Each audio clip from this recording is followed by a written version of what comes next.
Pagi, Halo. Pak. Shalom, Pak. Bagus semuanya. Apa kabar kalian? Luar biasa, yes. Luar biasa. Luar biasa, yes. Luar biasa, yes. Tapi ya pagi-pagi kita harus semangat ya. Kalian sehat semua? Sehat, Pak. Semua anak-anak? Sehat. Felin sehat ya? Kesia sehat ya? Ya, puji Tuhan ya kalau kalian sehat-sehat semua. Bapak berharap kalian bisa jaga kesehatan kalian dengan baik, khususnya dalam situasi seperti ini ya anak-anak. Jangan cuma doi doang yang diingetin makan, kalian juga diingetin makan. Punya doi nggak? Nggak punya, Pak. Brian nih ketawa-ketawa nih, punya nih. Selin, Pak, yang punya, Pak. Selin ya. Wah, Iya, Pak, Selin adik. nih. Iya. Selin. Pertama-tama kita Bapak mengucapkan selamat datang lagi ya di kelas sosiologi kita hari ini. Kita 2 minggu yang lalu sudah belajar tentang perubahan sosial dan hari ini kita seperti itu. Nah, kita akan belajar tentang faktor-faktor pendorong dari perubahan sosial. Tapi sebelumnya Bapak akan menjelaskan nih, ada beberapa agenda kita hari ini. Nah, di sinkronus kita hari ini selama 25 menit kita ada introduction, mana kita akan ada review, pokoknya kita akan mengulang sedikit nanti, baru di presentasi, Bapak akan jelaskan, kita ada tanya jawab, juga ada analisis contoh, salah satu contoh perubahan. Nah, nanti di akhir kita akan simpulkan bersama. Nah, baru nanti nih di asinkronus, kalian akan mengerjakan paper analisis. Seperti apa itu papernya nanti Bapak akan jelaskan di akhir pembelajaran sinkronus kita. Oke, kita lanjut aja ya ke materi kita hari ini. Oke, materi kita hari ini itu faktor pendorong dan faktor penghambat ya anak-anak. Faktor pendorong dan penghambat perubahan sosial. Tapi sebelum itu Bapak akan coba review materi kita minggu yang lalu. Nah, di sini ada kotak-kotak nih, kotak-kotak cantik, ada 4 nih. Nah, Bapak akan review, Bapak akan pilih 2 orang ya. Pertama Bapak pilih Brian deh, Brian. Di sini ada kotak biru, kuning, hijau, dan merah. Brian mau pilih kotak mana? Aku pilih yang warna merah, Pak. Merah, oke. Kita pilih ya warna merah, kita klik ya. Oke, kita klik warna merah. Nah, sini ada pertanyaan nih untuk Brian. Jelaskan bentuk-bentuk perubahan sosial berdasarkan pengaruh. Gimana, nak Brian? Aku lupa, Pak. Lupa, Pak.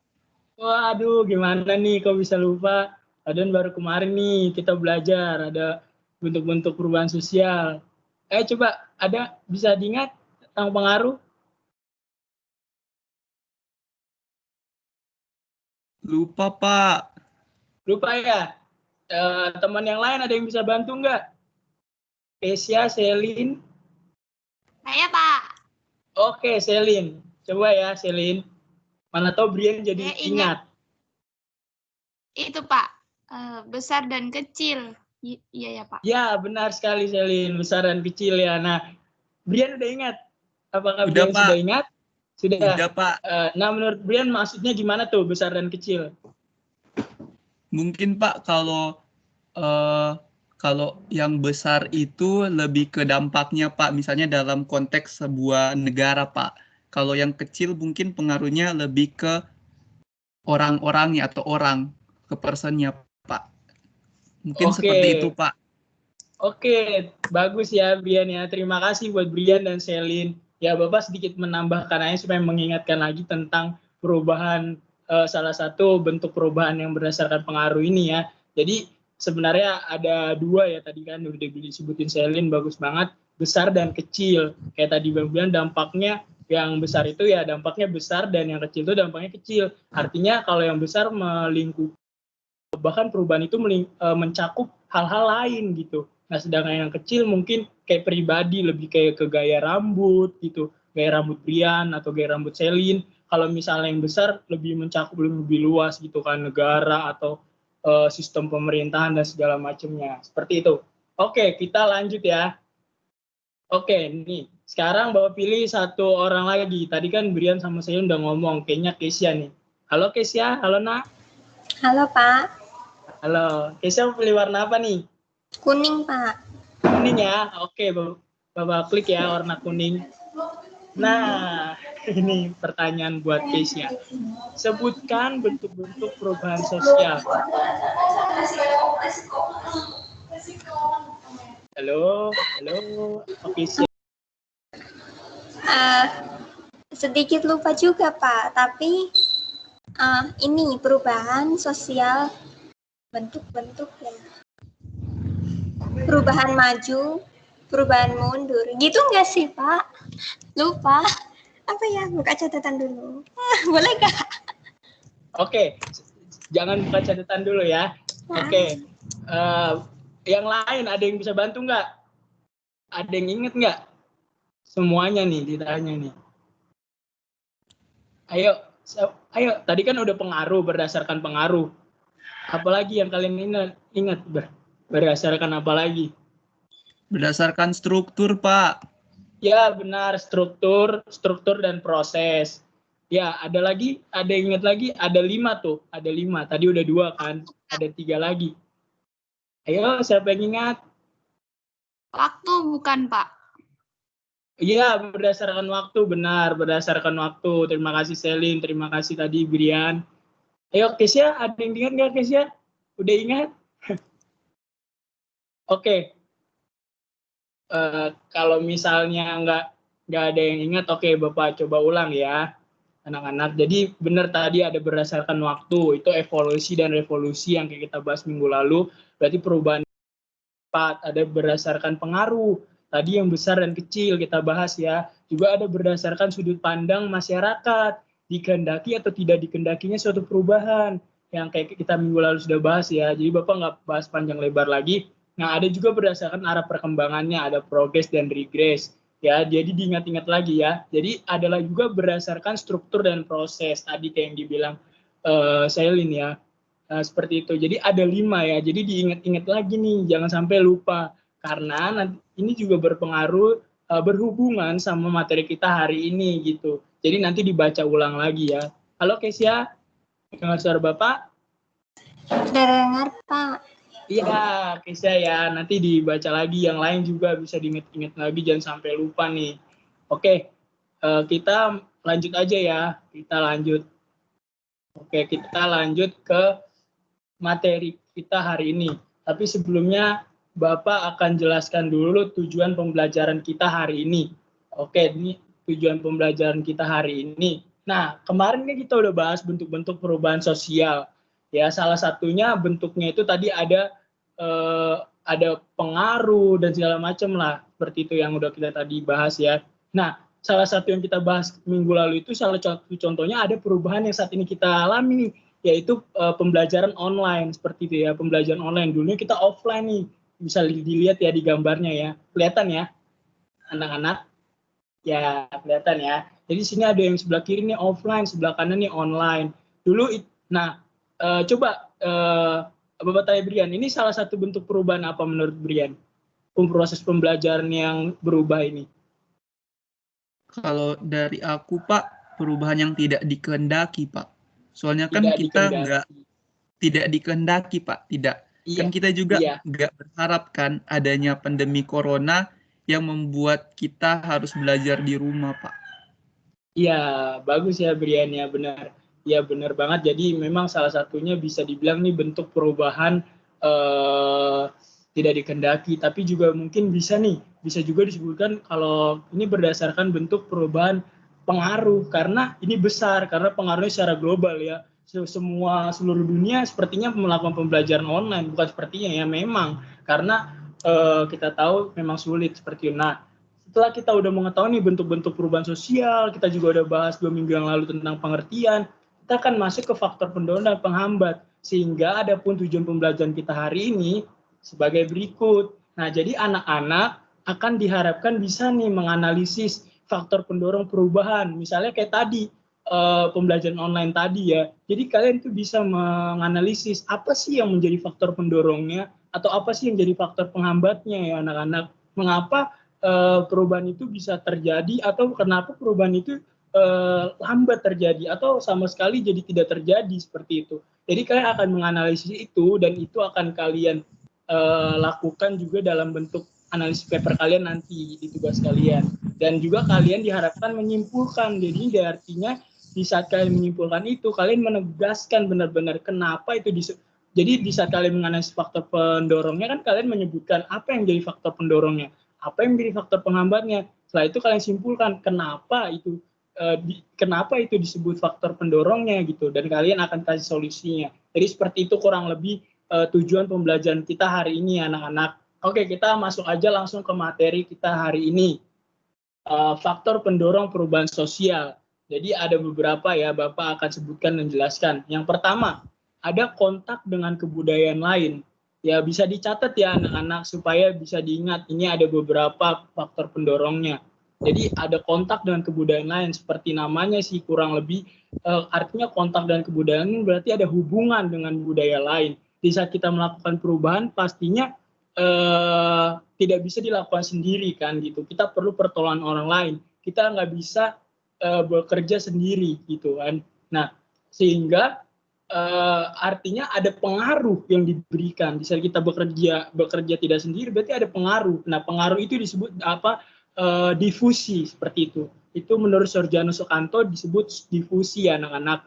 Nah di difusi itu terdiri dari dua. Ada difusi intra dan difusi antar masyarakat. Artinya difusi intra itu difusi yang terjadi pengaruhnya itu di dalam masyarakat. Misalnya kayak kita di sekolah nih, sekolah Terang Harapan. Misalnya Brian mempengaruhi Selin.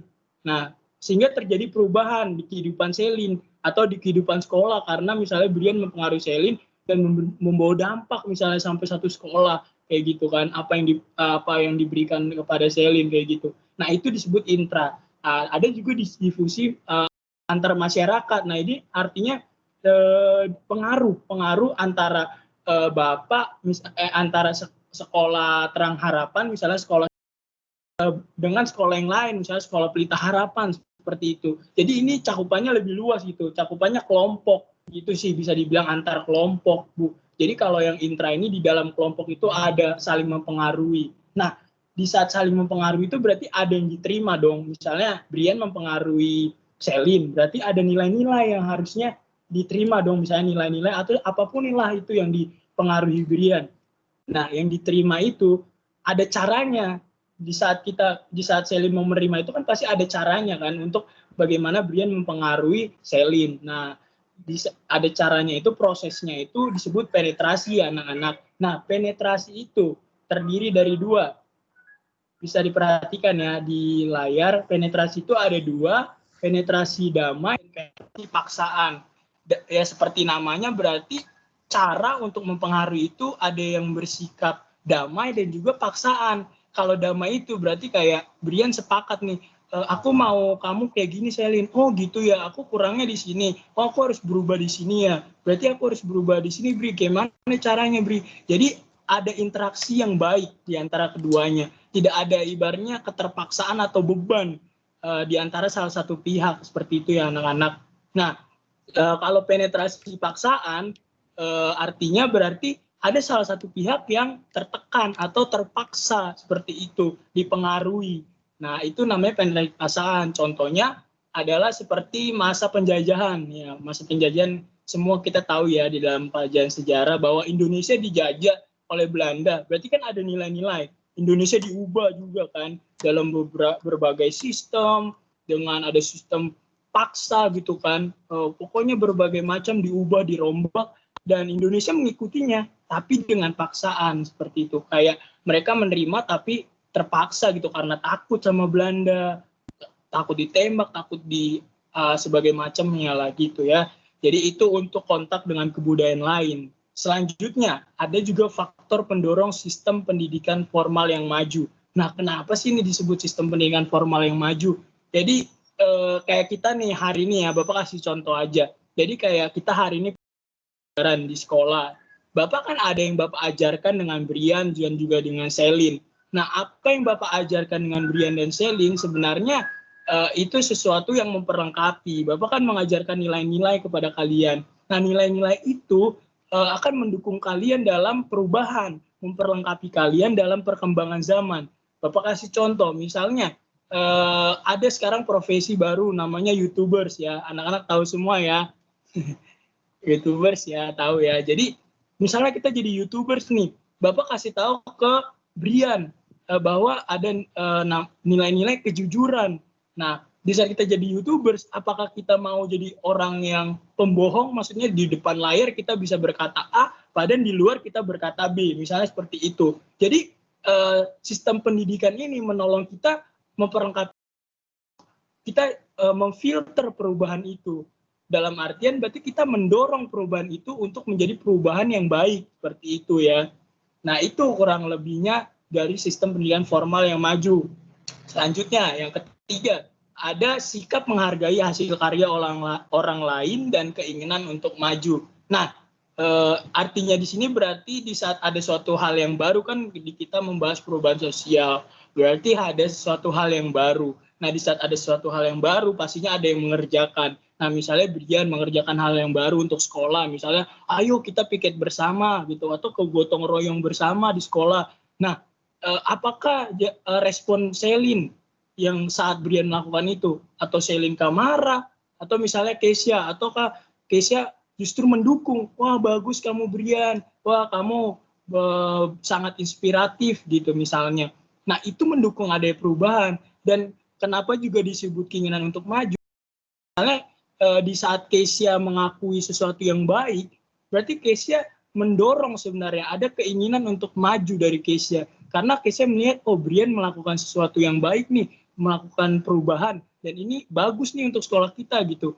Tapi Selin sebaliknya, Selin nggak ingin untuk maju, dia berpikir, ngapain sih gotong royong, ini cuma menyusahkan aja sih, bikin capek aja. Dia nggak ada keinginan untuk maju, seperti itu ya kurang lebih anak-anak. Tapi ini contoh, Bapak percaya Selin nggak seperti itu ya, nah. Oke, nah jadi artinya tadi ada reward atau pujian ya, ada reward atau pujian. Ini penting, di saat perubahan ada reward dan pujian, sama seperti misalnya kayak film-film baru gitu kan, bisa lihat lah Indonesian Movie Awards dan sebagainya macamnya, kalian bisa lihat kenapa ada reward dan pujian. Itu sebenarnya membangkitkan semangat buat yang membuat juga, misalnya tadi Bapak contoh Brian, itu membangkitkan semangat Brian untuk mendorong perubahan yang Brian lakukan itu lebih baik, kayak gitu ya anak-anak. Oke, kita lanjut yang selanjutnya. Selanjutnya ada toleransi nih, toleransi jadi faktor pendorong. Tapi sebelum Bapak jelaskan, kan toleransi ini kayaknya kita semua udah tahu lah ya.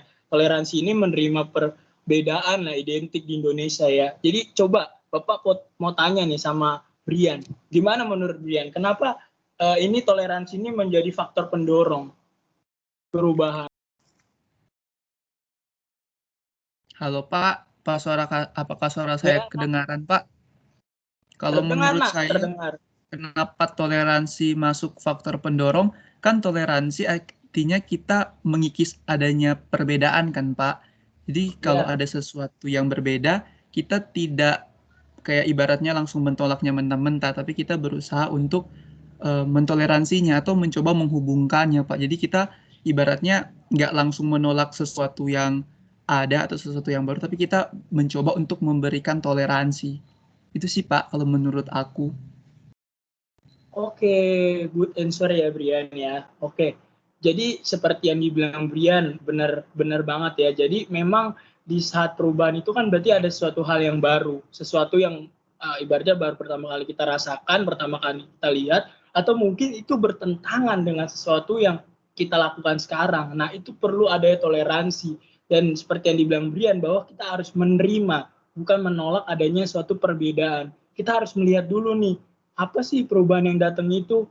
Nah, jangan kita langsung semata-mata kita tolak. Misalnya kayak tadi Bapak kasih contoh, misalnya Selin bilang, Brian rambut kamu berantakan nih, Brian rambut kamu nggak cocok nih kayak gini nih, kamu harus berubah rambut kamu. Brian langsung tolak, apaan sih, kamu so tahu deh, kamu kan perempuan, kamu nggak tahu apa-apa, misalnya seperti itu ya. Nah, itu tidak baik.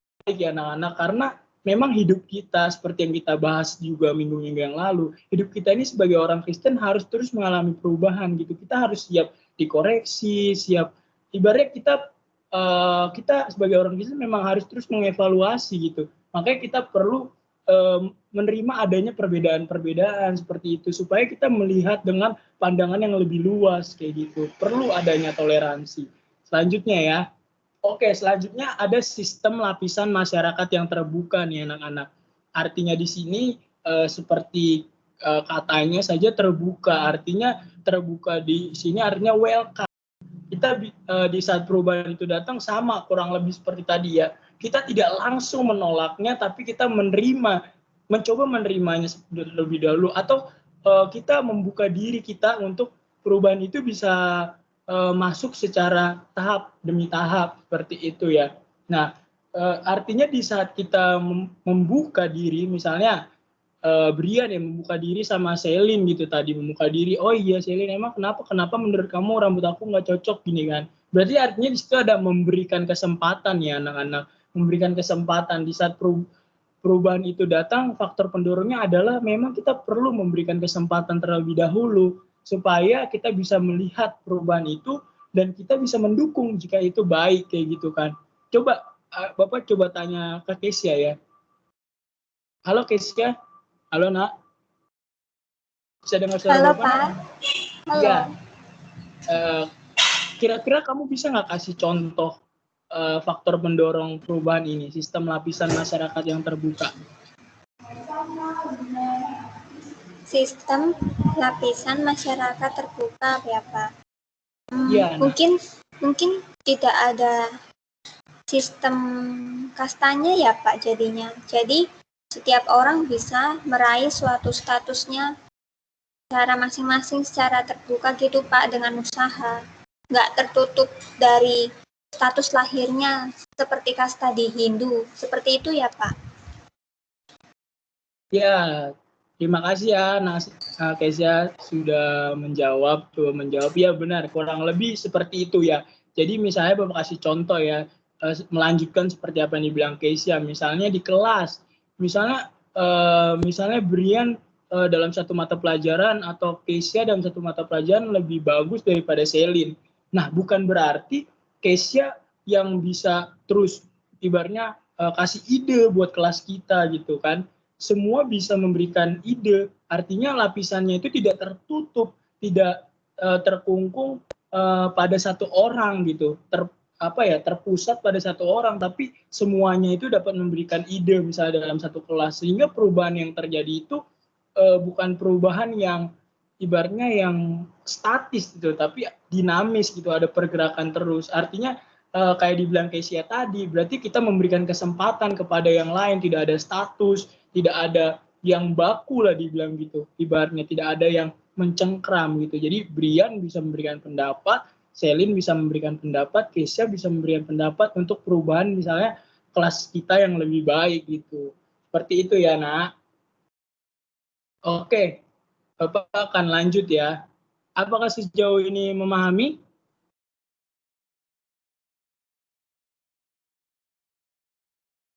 Pak. Ya. Oke, Bapak lanjut dulu ya. Oke, selanjutnya itu ada penduduk yang heterogen. Penduduk yang heterogen. Jadi seperti heterogen itu artinya bermacam-macam gitu ya. Bermacam-macam. Kenapa ini bisa jadi pendorong? Jadi ya memang seperti yang sudah Bapak singgung sedikit-sedikit tadi di depan, bahwa memang di saat perubahan itu terjadi kita butuh banyak ide, kita butuh banyak pendapat dari berbagai orang, berbagai kelompok, supaya perubahan itu menjadi perubahan yang lebih baik gitu ya. Kalau misalnya hanya terpusat satu orang, perubahan itu seakan perubahan untuk dia doang gitu. Tapi bagaimana itu bisa berdampak ke semua orang, kita perlu memang memahami bahwa penduduk yang heterogen ini mendukung perubahan gitu, sehingga perubahan itu tidak terpusat kepada satu orang seperti itu ya. Nah, artinya seperti yang Mbak bilang tadi, ide yang bervariasi gitu. Jadi faktor pendorong perubahan itu bisa dari penduduk yang bermacam-macam, artinya ada bermacam ide yang mendukung sehingga perubahan itu terjadi dengan baik. Seperti itu ya anak-anak. Oke, kita lanjut saja. Selanjutnya ada ketidakpuasan masyarakat. Sepertinya ini pengetahuan umum ya buat kita, artinya kayak perubahan. Kalau kita mau berubah, pasti dimulai dari ketidakpuasan. Kita kayak berubah itu kan bergerak maju, seperti itu ya. Kenapa kita bergerak maju? Karena kita merasa tidak puas dengan keadaan kita yang sekarang, seperti itu ya anak-anak. Artinya berarti ada dinamis di antara kita gitu, di antara diri kita, di antara orang lain. Kita tidak statis, kita tidak diam di satu tempat, tapi kita bergerak maju. Itu seperti itu artinya. Jadi faktor pendorong perubahan itu bisa dari rasa ketidakpuasan, sehingga menimbulkan situasi yang dinamis, tidak berdiam pada posisi kita. Seperti itu ya anak-anak. Oke, Bapak lanjut. Selanjutnya itu ada orientasi ke masa depan. Ini ya, orientasi ke masa depan. Artinya orientasi itu kayak fokus, pandangan kita terpusat kepada masa depan. Ya seperti kita bilang juga bahas minggu lalu, bahwa memang sebagai orang Kristen kita harus melihat ke masa depan. Kita harus terus ada pertumbuhan gitu ya. Kita melihat terus. Tidak kita terus melihat ke belakang, tapi kita bergerak maju gitu. Kita ada proses dalam hidup kita. Nah, artinya apa? Faktor pendorong ini artinya ada perencanaan. Nah, kenapa kita melihat fokus ke depan? Apa hubungannya sama perencanaan? Ya di saat kita berusaha untuk melihat ke depan, berarti artinya kan kita tidak tahu nih masa depan, tidak tahu apa yang terjadi di depan. Tapi kita oleh karena itu kita melakukan perencanaan-perencanaan supaya itu mendukung kita menghadapi masa depan tersebut gitu. Kenapa? Makanya ini menjadi faktor pendorong perubahan anak-anak.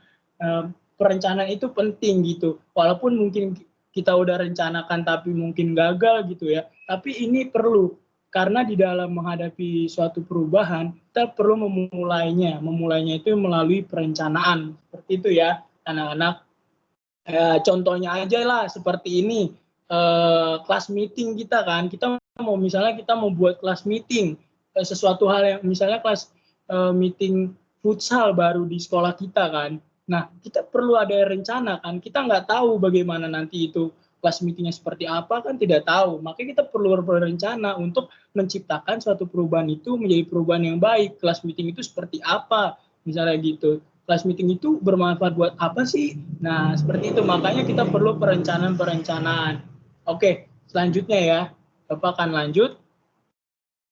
Yang selanjutnya adalah berusaha untuk memperbaiki hidup. Ini menjadi faktor pendorong perubahan sosial. Kenapa? Karena di saat kita tadi bilang bahwa kita memiliki keinginan untuk maju, berarti seharusnya ada usaha untuk memperbaiki hidup ya anak-anak. Artinya perubahan itu kan muncul tadi kayak kita bilang dari ketidakpuasan. Nah, setelah kita tidak puas, seharusnya apa yang kita lakukan? Kita berusaha untuk memperbaiki hidup. Nah, makanya dia disebut sebagai faktor pendorong karena melalui usaha-usaha kita untuk memperbaiki diri kita, terciptalah suatu perubahan-perubahan itu. Seperti itu ya. Berarti seperti yang Bapak bilang tadi, ada keinginan di antara kita sehingga kita berusaha untuk memperbaiki hidup. Oke. Demikian faktor pendorong dari perubahan sosial. Sejauh ini apakah ada yang ditanyakan? Ada, Nak? Tidak ada? Oke, kalau tidak ada, Bapak yang akan bertanya ya. Bapak bertanya sama Kesia deh. Kesia. Oke ya, kalau tidak bertanya berarti Bapak rasa kalian sudah memahami materi kita ya. Oke, Bapak tanya sama Kesia. Halo Kesia, halo Nak. Halo Nak. Apakah suara Bapak terdengar? Halo Pak. Halo, suara Bapak terdengar Nak? Iya, halo. Halo Pak. Halo. Tempat saya hujan. Iya Nak. Suara kamu terputus Nak, putus-putus. Di Halo, tempat Pak. Kesia hujan Pak. Halo, sudah Nak, sudah terdengar. Halo. Ya. Bapak akan bertanya ya Nak. Halo nak, oh sepertinya Kesia kesulitan jaringan ya Di tempat anak-anak. Oke, Kesia Bapak hujan, tanya ke Pak. oh hujan ya. Oh iya hujan ya. Oh iya iya iya nak. Nanti kalau ada kendala misalnya tidak bisa bergabung atau seperti apa bisa disampaikan ya nak ke pihak kelas atau bisa sampaikan ke Bapak. Oke, Bapak akan bertanya kepada Brian ya. Oke, kalau tadi kan nggak ada yang bertanya nih. Jadi Bapak yang bertanya karena Bapak rasa udah tahu semua. Bapak bertanya ke Brian. Eh, menurut Brian nih, menurut Brian, kenapa berusaha untuk memperbaiki hidup itu menjadi faktor pendorong perubahan? Boleh tolong jelaskan nak? Dan boleh kasih contohnya mungkin kamu pernah rasakan atau kamu lihat dari orang lain. Kalau menurut aku, Pak, bisa diulang lagi, Pak, tadi apa pertanyaannya, Pak? Oke, Bapak ulang ya. Nah, tadi kan kita ada bahas berusaha untuk memperbaiki hidup ya, nak. Salah satu faktor pendorong perubahan. Nah, menurut kamu kenapa itu jadi faktor pendorong perubahan? Nah, ada nggak sih pengalaman kamu terhadap faktor pendorong ini atau orang lain lah yang kamu lihat atau sekeliling kamu gitu? Oke, Kasih Pak. contohnya gitu mungkin. Kalau menurut Iya, saya, nak. Pak, berusaha untuk memperbaiki hidup, kenapa dikategorikan ke dalam faktor pendorong itu sendiri? Karena, Pak, kalau artinya adanya ketidakpuasan, Pak, dalam hidup kita. Artinya ada sesuatu yang harus kita benahi, ada sesuatu yang harus kita perbaiki untuk kedepannya lebih baik lagi, Pak. Seperti itu. Kalau contohnya mungkin saya contohnya itu Pak, kan ulangan matematika saya kan kemarin Pak anjlok. Nah, saya berusaha Iya. Pak untuk banyak belajar lagi supaya nilai matematika saya bagus Pak. Itu Pak. Oke, ya. Good answers ya, Brian ya. Terima kasih juga udah sharing, udah berani bilang menceritakan tentang nilai kamu seperti itu ya. Jadi ya benar banget dibilang Brian ya anak-anak. Jadi memang di saat perubahan itu terjadi, faktor pendorongnya itu bisa keinginan kita untuk berusaha untuk memperbaiki hidup seperti Brian tadi. Karena dia ingin nilainya bagus, maka dia ada usaha untuk belajar seperti itu ya Brian ya. Oke, seperti itu. Kita lanjut aja ya ke materi selanjutnya tentang faktor penghambat perubahan sosial. Oke, di sini ada 8 ya, ada 8 faktor penghambat. Kita coba lihat satu-satu ya. Pertama, ada kurangnya hubungan dengan masyarakat. Ya, ini kurang lebih seperti kebalikannya dari faktor pendorong ya anak-anak. Jadi kalau tadi dibilang kontak dengan kebudayaan lain dengan orang lain itu mendukung perubahan, ya kurangnya hubungan dengan orang lain itu akan menghambat seperti itu. Jadi misalnya Brian tidak kenal Selin, bagaimana Selin bisa ibaratnya kasih ide buat memperbaiki rambut Brian yang menurut Selin kurang cocok nih sama Brian. Gimana caranya? Gak bisa kan? Nah, jadi makanya memang kita perlu relasi gitu. Perlu hubungan dengan orang lain sehingga itu mendukung perubahan. Jika tidak adanya hubungan dengan orang lain, maka itu menghambat suatu perubahan. Ya, anak-anak. Oke, Bapak lanjut. Ada rasa takut. Nah, rasa takut nih. Jadi, mengapa ini jadi faktor penghambat? Karena perubahan itu kan sesuatu yang baru ya. Sesuatu yang belum pernah kita kerjakan, belum pernah kita rasakan, tetapi kita memasukinya. Nah, kita ada rasa takut. Nah, rasa takut itu yang membuat kita, aduh, kayaknya gue nggak bisa nih gitu. Misalnya kayak anak zaman sekarang gitu kan, bilang, aduh, gue mah bisanya cuman gini doang gitu kan. Apa sih itu nggak ngerti gitu. Misalnya gitu ya anak-anak. Mungkin kalian lah lebih jago mungkin mengaplikasikannya seperti apa rasa takut kalian seperti itu ya. Nah jadi faktor pendorong perubahan itu memang perlu untuk keberanian gitu. Kayak kita punya keinginan dulu untuk maju. Jadi kalau udah takut duluan ya itu akan menghambat seperti itu.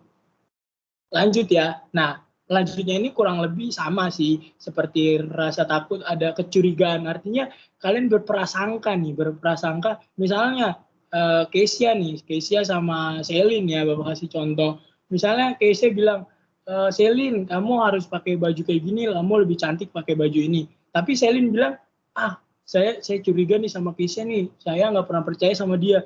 Dia kasih saya contoh baju yang kayak gitu supaya saya jelek nih ke acara ini, mungkin gitu kan. Nah itu ada suatu kecurigaan. Mungkin Keisha memberikan idenya itu bajunya yang belum pernah Selin kasih, seperti itu. Belum pernah Selin pakai. Mungkin jadinya Selin menjadi curiga ya. Tapi seharusnya itu tidak gitu. Kalau kita mau lebih baik seperti itu, perubahan yang lebih baik. Kalau Selin bisa melihat bahwa Keisha mau kasih ide yang baik, seharusnya Selin tidak curiga terlebih dahulu seperti itu, karena itu akan menghambat perubahan. Oke, lanjut ya. Ada masyarakat yang tertutup. Nah, seperti yang tadi, kalau tadi kan kita udah bahas masyarakat yang terbuka. Keisha juga tadi bisa kasih contohnya ada seharusnya tidak ada strata. Berarti artinya faktor penghambat itu kayak ada strata gitu, ada ibaratnya kualifikasi. Siapa nih yang bisa kasih ide, siapa yang nggak bisa kasih ide. Tapi kan seharusnya kayak kita di bangsa Indonesia, kita punya demokrasi, kita bermusyawarah, siapapun bisa memberikan ide untuk perubahan Indonesia yang lebih baik kayak gitu kan. Tapi karena jika memang masyarakat yang tertutup, maka itu akan menghambat satu perubahan seperti itu. Nak Selin, kenapa ada yang mau ditanyakan? Halo, Nak. Maaf, setelah ini ada pelajaran geografi, Pak. Oh, begitu ya, Nak. Oke, Nak. Oke ya, sebentar lagi ya. Oke, Bapak lanjutkan ya. Ada namanya kebiasaan yang mendarah daging. Artinya ada sesuatu yang tidak bisa kita lepaskan. Misalnya gaya rambut tadi si Brian ya, yang Bapak bilang ya anak-anak. Jadi gaya rambut yang udah lama itu dia nggak bisa ubah, sehingga itu menghambat satu perubahan. Oke, Bapak lanjut ya anak-anak. Itu namanya mengagungkan dan mempertahankan di masa lampau ya anak-anak. Nah, di saat kita tidak bisa melepaskan masa lalu, itu akan menghambat kita kayak gitu. Menghambat kita untuk maju ke depan. Selanjutnya ada kepentingan yang sudah tertanam kuat. Nah, artinya misalnya ada suatu perubahan di kelas kita. Karena Selin punya kepentingan pribadi, Selin nggak mau mengerjakannya. Kayak kerja bakti tadi. Selin nggak mau mengerjakannya karena Selin merasa dia punya kepentingan yang jauh lebih penting buat dirinya. Seperti itu. Nah, itu menjadi menghambat kayak gitu kan. Selanjutnya ada sistem pendidikan yang terlambat. Kalau tadi kan sistem pendidikan yang maju. Kalau sistem pendidikan yang lambat akan menghambat perubahan karena nilai-nilai dan sesuatu yang diajarkan itu sudah tidak lagi. Artinya kalau terlambat itu kan berarti tidak bisa dipakai lagi gitu. Untuk padan perubahan ada sesuatu yang bergerak maju. Kalau pendidikannya terlambat maka itu akan mempengaruhi kepribadian orang gitu. Untuk dia bisa mengikuti perkembangan zaman. Seperti itu ya anak-anak. Bapak lanjut ya. Sampai sini ada yang mau ditanyakan? Pak, aku mau nanya Pak. Ya, boleh. Silakan. Tapi Pak, ini di faktor pendukung sih Pak. Aku masih kurang apa sih? Mau nanya aja Pak, kenapa teknologi tidak dimasukkan ke dalam faktor pendorong perubahan Pak? Kan dalam hidup kita itu sekarang teknologi perannya sangat penting, tapi kok nggak dikategorikan ke faktor pendorong perubahan ya Pak? Oke, terima kasih Brian ya buat pertanyaannya. Nah, kalau Bapak menjawab pertanyaan Brian ini, teknologi itu justru merupakan salah satu perubahan Brian. Ya, teknologi itu kan alat ya, alat. Berarti alat itu berkembang, misalnya HP. HP berkembang dari yang dulu cuman SMS, sekarang bisa WhatsApp, Instagram. Berarti itu adalah satu perubahannya. Nah, faktor pendorong perubahannya apa? Teknologi itu, seperti itu. Kenapa dia nggak disebut faktor pendorong, Brian? Apakah jelas yang Bapak sampaikan? Jelas Pak, jelas. Oke, Brian, terima kasih. Kalau masih ada yang ditanyakan lagi, mungkin kita akan tanya, mungkin bisa ditanyakan lagi kepada Bapak ya. Oke, kita lanjut saja ya. Oke, berarti tadi kita sudah membahas faktor pendorong dan faktor penghambat ya anak-anak. Oke, jadi menurut kalian tadi kita balik tadi ke coba yang dari awal ya. Tadi yang online dan offline itu proses pembelajaran kita yang berubah seperti ini, apa menurut kalian faktor pendorong dan penghambatnya? Boleh sampaikan satu orang mungkin dengan singkat saja. Ada anak-anak? Kalau tidak ada, Bapak tunjuk nih ya.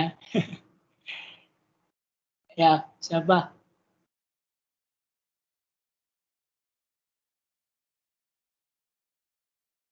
Kesia, boleh Kesia?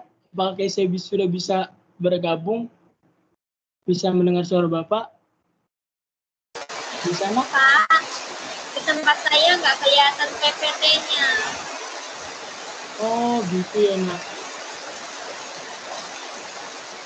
Iya, maaf ya. Mungkin sinyal saya, Pak. Gini sih, Nak.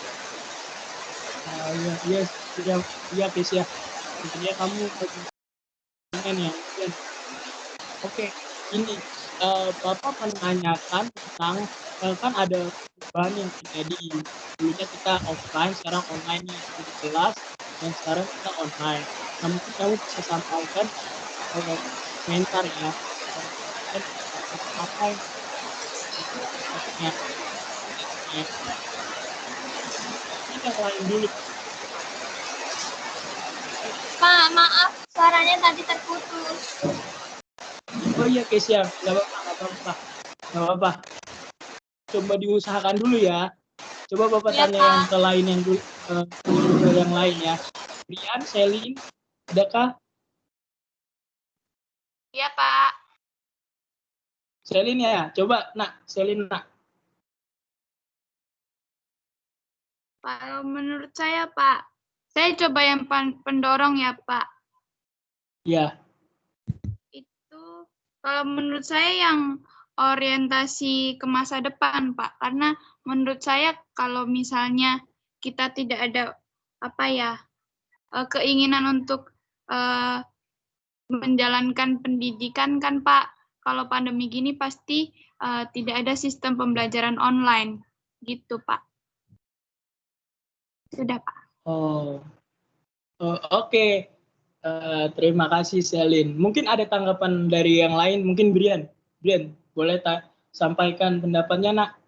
Menurut kamu setuju nggak faktor pendorongnya Selin itu, atau kamu bisa menyampaikan hal yang lain dan juga bisa menyampaikan faktor penghambatnya mungkin? Kalau aku lihatnya Pak, keinginan untuk maju sih Pak. Keinginan untuk maju ya? Iya, artinya kan Kenapa? walaupun kita tahu kan pandemi, tapi ketika kita ada pikiran untuk maju, kita bisa menggunakan berbagai media Pak untuk menunjang setiap aktivitas pembelajaran kita. Kita tidak ibaratnya apa sih menyerah pada keadaan Pak, karena pandemi terus kita nggak belajar, tapi kita menggunakan setiap teknologi, contohnya itu Zoom, kita bisa belajar Pak. Itu sih Pak. Oke, baik Nak. Terima kasih ya, Brian, Selin. Faktor penghambatnya ada yang mau sampaikan nggak? Kira-kira kalau ada perubahan seperti ini, tidak ada? Oke, Bapak coba ini ya. Jadi, coba Bapak simpulkan ya dari kedua kalian. Jadi, seperti ini sih. Faktor pendorong ini bisa nggak cuman satu ya, bisa berbagai macam. Dalam satu perubahan bisa didukung oleh beberapa faktor. Jadi kalau yang Selin sampaikan dan Brian sampaikan itu tepat. Jadi keinginan untuk maju, walaupun situasi yang sulit seperti ini karena kita berusaha untuk memperbaiki diri, keinginan untuk maju, sehingga itu mendorong kita untuk kita melakukan pembelajaran online. Walaupun ini sesuatu yang baru, tapi karena kita melihat bahwa masa depan ini perlu pendidikan ya anak-anak, sehingga kita melakukan berbagai cara untuk kita bisa belajar online seperti yang disampaikan Brian tadi, dan juga seperti yang disampaikan Selin, orientasi ke masa depan, karena kita punya orientasi ke masa depan untuk bangsa kita, untuk anak-anak kita yang lebih baik, maka kita nggak berhenti nih, walaupun ada pandemi, kita tetap mengadakan pembelajaran online. Bagaimanapun pendidikan harus tetap tersampaikan seperti itu. Nah, kalau mungkin faktor penghambatnya, ya itu bisa juga berbagai banyak ya, bisa kebalikannya juga gitu. Kebalikan yang kalian sampaikan, misalnya yang disampaikan tidak ada keinginan untuk maju seperti itu, atau tertutup dengan apa? Dengan keadaan, dengan sistem yang ada gitu kan. Nah, itu bisa menjadi faktor penghambatnya seperti itu. Nah, mengapa Bapak coba kita melihat dari contoh ini? Karena ini akan coba kalian kerjakan di tugas kalian, seperti itu ya. Jadi sebelum kita masuk ke asinkronus dan kalian mengerjakan, Bapak akan simpulkan saja. Seperti yang kita bahas dari awal sampai akhir, bahwa perubahan sosial itu kan perubahan yang terjadi di masyarakat, ada berbagai macam bentuknya. Nah, di dalam berbagai macam bentuknya ada faktor pendorong dan penghambatnya ya anak-anak. Sudah kita sebutkan tadi dan kita pelajari satu demi satu. Nah, yang Bapak coba ingatkan lagi kepada kita anak-anak bahwa faktor pendorong dan penghambat ini tidak bisa terlepas dari kendali Allah. Artinya providensi Allah tetap berkarya di dalam faktor pendorong dan penghambat. Seperti itu ya anak-anak, seperti kita bahas dari 2 minggu yang lalu, bahwa perubahan apapun yang terjadi di dunia tidak terlepas dari kendali Allah, dari otoritas Allah. Sehingga kita harus pahami bahwa apapun yang menjadi faktor pendorong dan penghambatnya, tetap Allah menginginkan itu terjadi atau tidak. Seperti itu ya anak-anak. Oke, demikian pembelajaran kita hari ini. Kita akan masuk kepada asinkronus. Kita akan mengerjakan paper analisis. Nah, Bapak sudah membagikan rubrik di file Teams. Kalian bisa buka nanti dan bisa baca-baca. Jika ada yang ditanyakan, bisa tanyakan langsung ke Bapak atau ke ketua kelas. Nah, seperti itu ya anak-anak. Nah, asinkronus ini kalian akan, seperti tadi contohnya, kalian akan analisis. Nah, analisisnya itu panduannya seperti apa, ada di rubrik. Semua sudah jelas Bapak tuliskan. Nah, kalian akan mengerjakannya selama 65 menit dan kalian akan kembali lagi ke Teams, tapi untuk absen saja. Jadi Bapak akan ingatkan lagi nanti untuk kalian reply komentar ya. Reply komentar yang kalian absen. Dan kalian screenshot hasil pekerjaan sementara kalian kepada Bapak. Bisa dikumpulkan ke grup kita, grup WhatsApp kita. Oke? Mungkin itu aja sih anak-anak. Ada nggak yang mau ditanyakan untuk tugas asinkronus? Anak-anak? Apakah sudah jelas semua? Tidak? Iya, silakan, Nak Selin. Itu paling lambat dikumpulkan kapan ya, Pak? Oh iya, Nak. Maaf, Bapak lupa. Tapi sebenarnya Bapak sudah cantumkan sih di rubrik dan di grup Bapak gitu sampaikan. Jadi Bapak ulangi saja bahwa dikumpulkannya ini minggu depan. Memang kalian mengerjakannya selama 65 menit. Tapi kalian boleh cari waktu lain untuk mengerjakannya jika memang belum selesai. Terima kasih ya Selin sudah mengingatkan. Oke. Itu aja, nggak ada lagi yang ditanyakan kan? Oke, kita akan tutup kelas kita hari ini. Boleh Brian pimpin kita dalam doa. Enak. Oke, Bapak dan teman-teman semuanya, mari kita satu dalam doa, kita berdoa. Bersyukur ya Bapak atas kesempatan yang masih Engkau berikan pada kami, sehingga kami dapat menyelesaikan pembelajaran kami sosiologi pada hari ini. Tuhan berkati apapun yang telah kami pelajari ya Tuhan, yaitu tidak hanya berlalu begitu saja, tapi dapat tertanam dalam hati dan pikiran kami. Tuhan berkati juga aktivitas yang kami laksanakan selanjutnya. Dalam nama Yesus Kristus yang adalah Tuhan kami yang hidup. Amin.